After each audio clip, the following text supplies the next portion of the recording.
0737 local time, October 27, 2025, Eastern Caribbean Sea. The morning light rolled across the open Caribbean, a bright calm, broken only by the slow thrum of USCGC Hamilton's twin diesels. Seas steady at 1.5 meters, wind 12 knots out of the east, visibility 12 miles, ideal for patrol. On the bridge, the air smelled of coffee and salt. Crewmen spoke in low voices, working through morning checklists. Our alarm cut through the routine. A faint contact blinked into existence at 42 nautical miles, bearing 187, speed 21 knots. No AIS transmission, no navigation lights, and no response to standard identification calls. Got a runner, the operations officer muttered. In the Combat Information Center, screens came alive in a glow of green and amber. The first contact, now tagged Sierra 1, matched the profile of a steel-hulled go-fast, a favorite among Caribbean traffickers. Its course line streaked northwest across open water. Seconds later, a second radar return appeared, Sierra 2, larger, denser, and closing from the opposite vector. The computer resolved its track and radar cross-section in seconds. Venezuelan Navy Guam Macuto-class patrol ship range, 40 miles and rising fast. The two tracks would intersect within 12 minutes if neither altered course. On Hamilton's bridge, conversation stopped. The commanding officer leaned over the chart table with a pencil. "That's not coincidence," he said quietly. "They're crossing our intercept box." He didn't need to add what everyone already knew. The Coast Guard's mission that morning was to intercept narcotics traffickers in international waters, not to play cat and mouse with a foreign navy. But now both jobs had landed in the same patch of sea. In the CIC, red lights dimmed further as technicians fine-tuned frequency bands. The electronic support measures console listened for radar or fire control. None yet. The surface plotting display showed 3 icons. Now the Hamilton, the Go Fast, and the Venezuelan patrol ship, all moving in a tightening triangle. Above the main screen, a single line glowed. Live feed sector Key West, divided by Jayat F South. Every frame was being transmitted in real time to command. The captain's voice came through calm but clipped. "Hold course. Record everything." At 0741, the bridge attempted standard hails. "Unidentified vessel. This is United States Coast Guard, Cutter Hamilton, operating in international waters. You are closing at high speed. Identify yourself immediately." Silence. Then static. "Try channel 13, the comms officer said. Another hail. Nothing. The Venezuelan ship continued on its vector speed, increasing to 22 knots, bow cutting the swell. Through binoculars, its outline came into focus. Gray hull forward gun mount radar dome turning. Definitely military, not commercial drift. The silence itself had become a message. The captain gave a simple order. "Set condition 3. Launch prep for the Dolphin." The deck crew moved fast. On the flight deck, the orange and white MH-65 Dolphin helicopter rolled into position, blades folded out under the morning glare. Fuel hoses snapped free. The rotors started to turn. Below deck, the 26-foot over the horizon RHIB was armed cameras, activated body cams recording every motion. The cutter shifted from patrol to intercept mode in less than 2 minutes. Efficient, deliberate, rehearsed 100 times before. At 0746, the Dolphin lifted from the deck, rotor wash scattering spray over the stern. From its sensors, the scene widened. 3 vessels, 3 agendas, 1 smuggler fleeing, 1 Navy ship maneuvering to interfere, 1 Coast Guard cutter holding the thin line between law enforcement and confrontation. Inside the CIC, technicians tracked bearings and closing speeds. The collision plot tightened.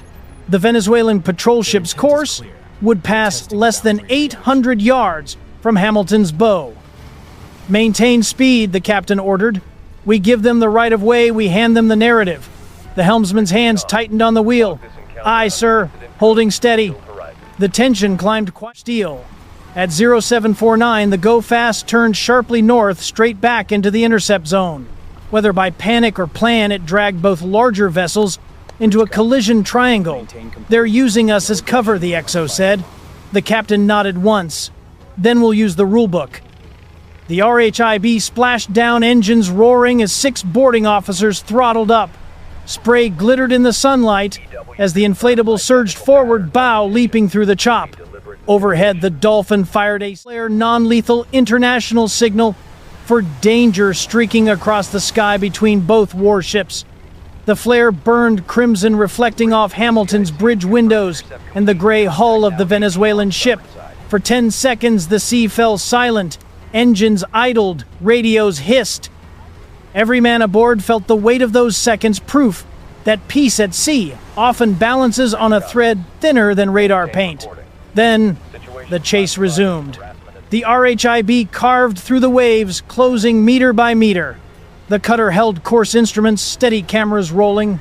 The morning sun climbed higher, glinting off steel and spray as the United States Coast Guard prepared to make contact under the gaze of a watching world. From the bridge of Hamilton, the scene unfolded in real time, across screens and binocular lenses, a choreography of power, discipline, and tension. At 0757, the RHIB closed in on the go-fast over the bow like shards of glass. The Dolphin helicopter hovered at 400 feet, its optical turret painting infrared light over the chase. Inside the cutter's Combat Information Center, operators spoke in clipped tones range to target bearing drift closing velocity. The air was thick with the hum of electronics and the rhythmic tap of keyboards. On the video feed, the smuggler's boat pitched wildly in the swells. 3 heat signatures crouched low near the stern, tossing objects overboard, packages bursting into white plumes on radar. Evidence dump confirmed the sensor tech called out, "Record everything." Aboard Hamilton, the commanding officer watched the convergence of 3 vessels on the tactical screen. The Venezuelan patrol ship Sierra II had now altered course to shadow Hamilton's starboard quarter, maintaining a distance just under 1,000 yards. Its speed matched the cutter's perfectly, as though tethered by invisible wire. Bridge CIC Venezuelan hull, now 0.8 nautical miles, bearing 130 relative, the watch supervisor reported. "Copy," the captain replied. His eyes didn't move from the window. "Keep them there. Don't blink." On the starboard wing, sailors scanned through binoculars. The Venezuelan ship loomed against the morning glare, deck crew visible along the rails, helmets glinting. A forward gun mount turned slightly off-axis, high enough to signal readiness, low enough to deny threat. It was unmistakable posture. At 0802, the RHIB made contact. The boarding team swung hooks over the smuggler's gunwale, securing the hull. The roar of twin outboards gave way to shouts, orders in English, protests in Spanish, then silence. CIC boarding team reports suspect secured, came the radio call moments later. Cargo confirmed, multiple bales, probable cocaine, approximately 1 ton. Copy, RHIB, the XO answered. Maintain chain of custody. We've got company watching, because the Venezuelan ship hadn't turned away. It was closing. 0806. The CIC radar showed its course, tightening toward Hamilton's flank. Bearing difference down to 70 degrees range, shrinking by tens of yards. The electronic support console registered a faint X-band spike radar scan mode, not fire control, but close enough to prickle every nerve. CO, the tactical officer, said they're brushing the boundary cone. Noted the captain said calm and steady. We stay legal, we stay filmed, we stay professional. He stepped onto the bridge wing. The morning wind tore at his jacket collar, the scent of aviation fuel thick in the air. Out across the sea, the Venezuelan cutter's turbines growled low and even. Between them stretched a mile of blue water, now tense enough to hum. Inside the CIC, every station worked the playbook. One operator logged bearing to the 10th range to the yard RPM estimates by wake morphology. Another annotated AIS silence, persistent. On the large repeater, display a green wedge, marked Hamilton's safe water cone, the space no foreign ship was allowed to breach. Helm maintain 20 knots, steady course 085, the captain ordered. Aye, sir, 20 knots 085. On the aft deck, the RHIB returned engines roaring as it surged up the cradle. The boarding officers were soaked faces streaked with salt spray and adrenaline. Evidence crates gleamed wet and white under the deck lights. Cameras rolled as crew members logged timestamps and sealed each package. The Coast Guard's discipline was methodical, almost ceremonial. Every clip, every tag, every word recorded. 0812. The Dolphin helicopter banked wide, circling both vessels in slow arcs. From above, the geometry was perfect. One smuggler subdued, one cutter holding course, one foreign warship pressing the edge of provocation.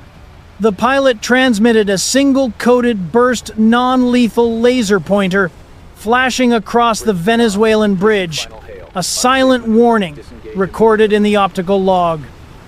On Hamilton's bridge, restraint felt physical. Shoulders locked, jaws set, breaths measured. Every instinct screamed to act, but professionalism meant endurance. "We don't drift into their narrative," the captain reminded. "They want reaction. We give procedure." At 0816, the Venezuelan ship crossed within 800 yards, dangerously close. Its searchlights blinked, once white cones sweeping the sea like a stage performance. No voice transmission, no signal flags, only visual dominance. "They're filming," the XO muttered. "They want the footage." "Good," said the captain. "So do we." 0819. The Dolphin called bingo fuel and turned toward Hamilton, still recording every second. The Venezuelan ship matched speed again, bow pointed dead ahead, both hulls now locked in parallel like mirrored steel.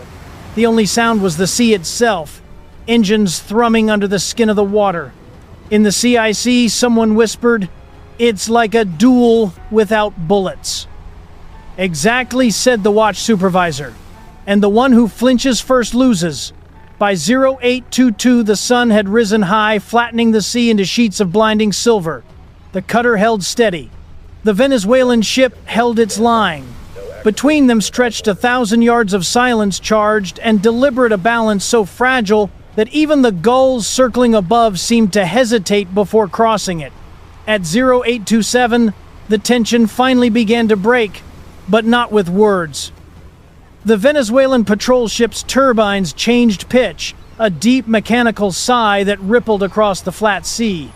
The ship held its position for nearly a full minute, then slowly angled west. No radio signal, no flag salute, just a measured withdrawal, deliberate and ceremonial. Its wake shimmered under the late morning sun, widening across the water like a fading scar.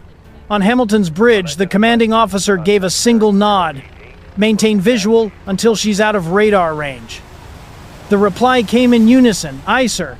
The CIC logged every frame. At 0831, the Venezuelan hull dropped below 2 miles. At 0839, she was just a faint echo on radar, her transponder still silent. Hamilton eased her throttles, returning to patrol speed. The captain stepped inside the bridge, poured a cup of coffee, and finally let out the breath he'd been holding for nearly an hour. "Log it," he said. "Hostile interference. No engagement." That short sentence would soon echo far beyond the Caribbean. In Washington, it was 0827 Eastern Time, and the video feed from Hamilton had already reached the National Security Council. Analysts from the Pentagon, Homeland Security, and the State Department watched the standoff replay in silence. On the large situation map, 2 colored icons, one red, one blue, circled each other, refusing to collide. The term scrolling across the briefing screen read, "Gray Zone Maritime Interference." It sounded clinical, but everyone in the room understood its weight. For weeks, Venezuelan patrols had shadowed American operations near Grenada and Dominica.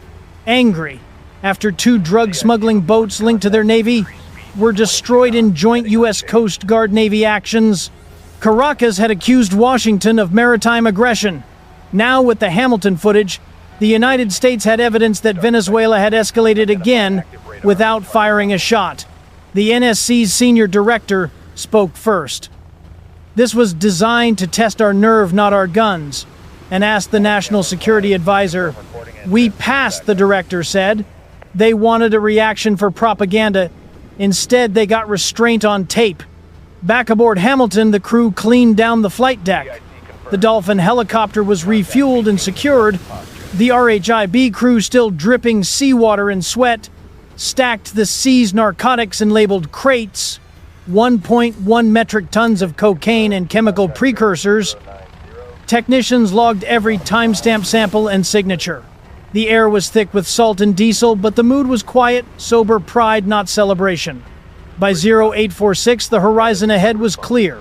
The Venezuelan warship had vanished into haze, its radio silence unbroken. Above a Navy Pate, Ampere's Poseidon orbited at altitude, relaying high-resolution imagery back to Florida. Infrared showed the departing Venezuelan wake the heat bloom of Hamilton's engines, and the RHIB returning home, all sealed in digital record. The United States now had a perfect forensic footprint of the encounter, proof against any diplomatic distortion to come. As the morning war on the sea turned a brilliant blue-green, sunlight flared off the cutter's white hull, and the Stars and Stripes flag rippled from the mast in steady rhythm. The crew gathered on the aft deck, faces streaked with salt, eyes tired but steady. No one spoke loudly. They all understood what they had just done.